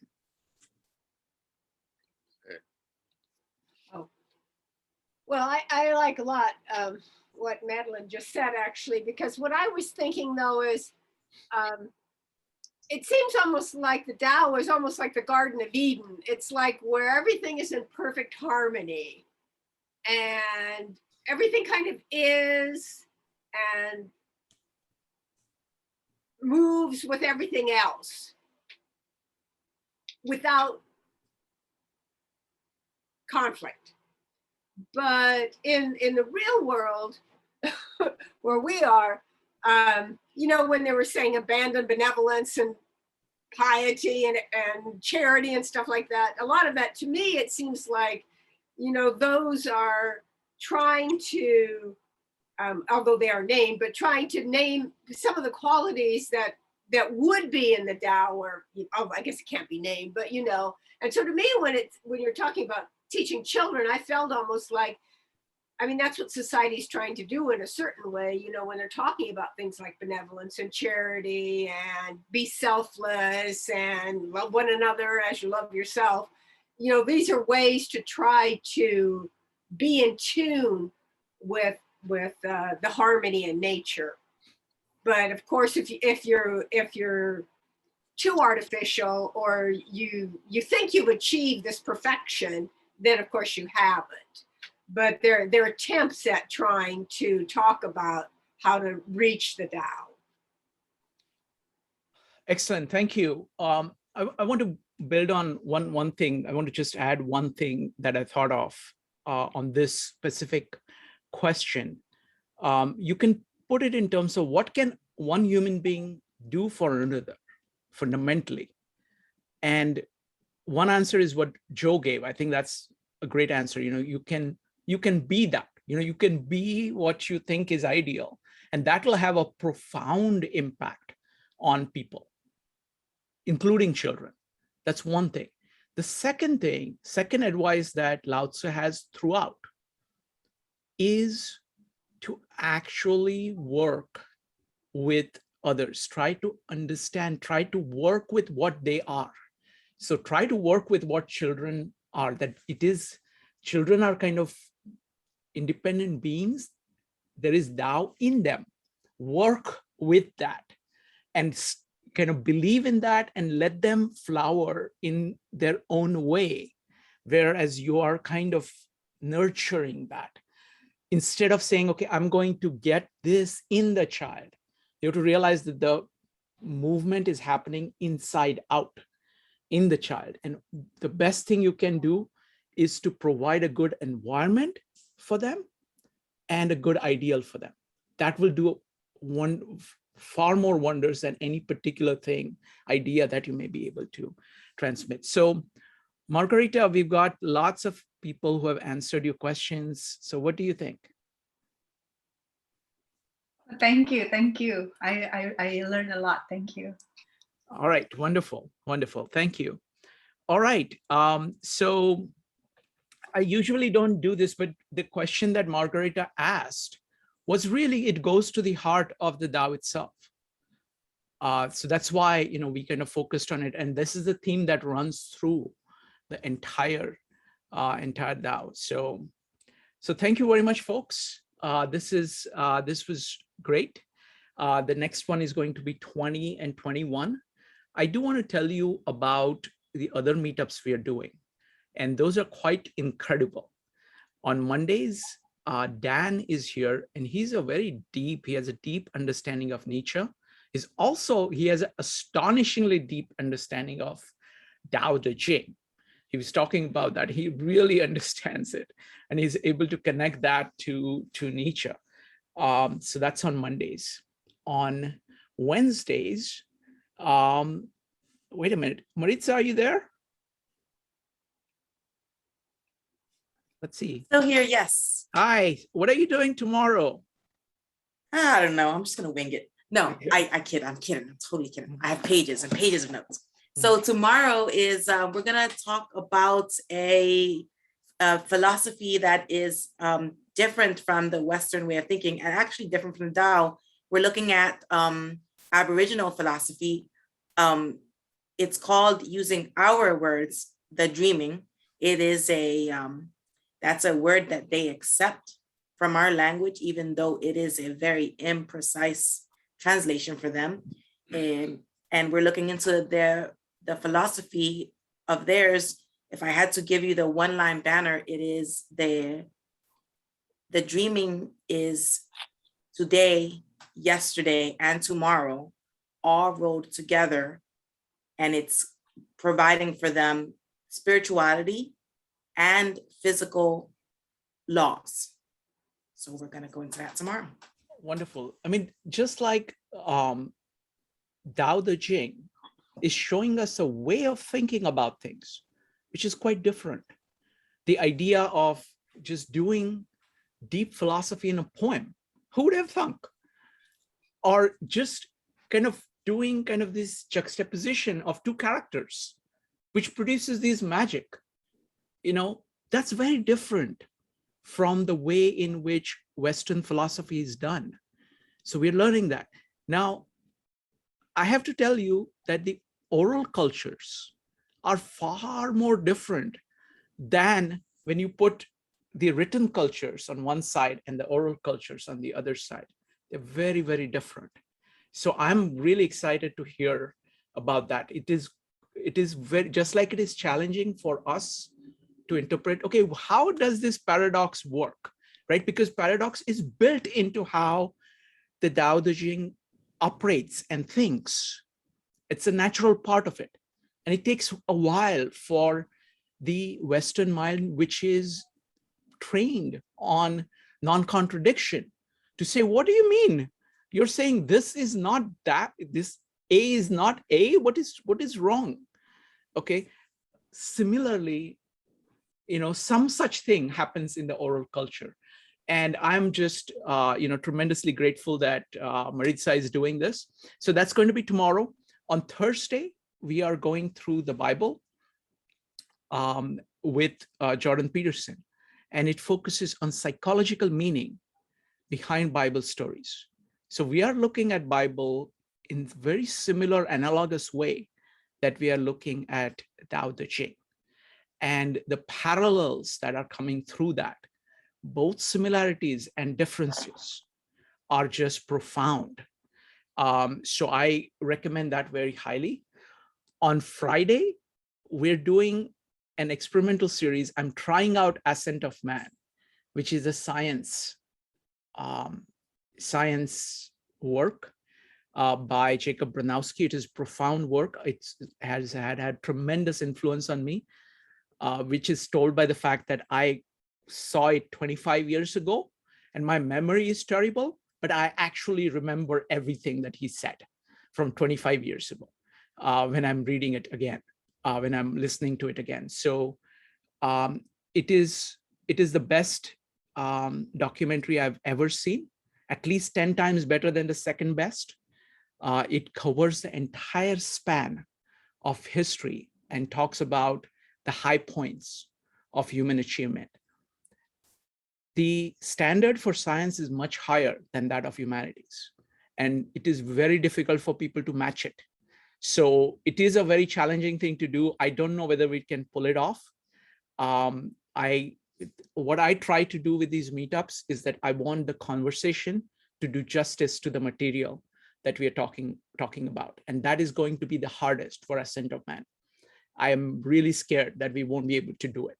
So I'm going to keep trying. I'm going to try at least one more time to see if we can do it, if we can produce something which does justice to the material that we are looking at. So that's on this Friday at 9 o'clock.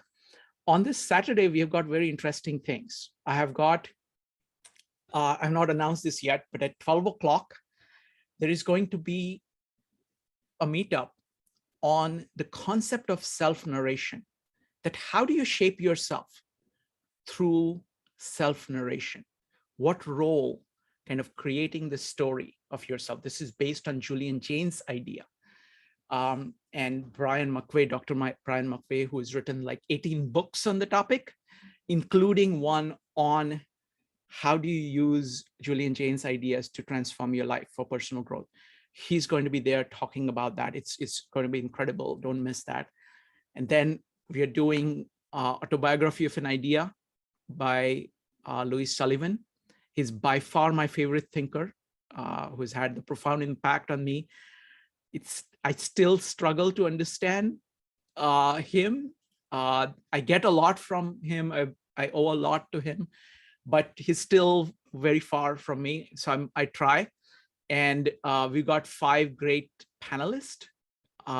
It's going to be Maritza, my friend Rob, Sherry, Joya, and Rupali. And this time I'm also going to be a panelist. So that's going to be at 2:30 on Saturday. On Sunday, we got 2 meetups. We are looking at this very modern writer who's gotten some fame for some reason. His name is Dante. He wrote about 700 years ago. In Jason's term, it's just less than 1,000. So he's just a modern guy, but he's very, very good. So I recommend Dante. That's going to be at 5 o'clock. And at 7 o'clock, we are actually looking at a work of, I don't know how to pronounce his name, Romano Guardini. He's a very profound religious thinker who has made tremendous impact on the last 4 popes. I think the current pope did his dissertation on his work. And he has a really fascinating concept called living concrete. The idea of what an idea is and that you really have to live an idea, something like that. I don't understand. I have never studied him. And Peter Borkman, who has actually spent a lot of time studying Guardini, and he just did a full dramatized version of him being, Romano Guardini. He's going to be there. And I'll be talking to him about that, the concept of living concrete. What does it mean? It's kind of integration of percepts and concepts, which is a profound idea. So folks, that's what is coming up. So this meetup is great, but I love it. It's one of my favorites because partly because of the material and partly because of the format and partly because of all of you people who are here. But I want to tell you that there are all kinds of other meetups which we're doing, which are very deep, and there is a connection between all these meetups. They are looking at the same issues, really. You're just looking at, who we are as human beings. And we are looking at it through so many different lenses. And then we're trying to connect that with each other. So that's what we're doing. So I'm calling an end to this meetup, and I'm going to stop the recording. But if anybody wants to stay and ask any questions or talk about anything, you're welcome to do that. So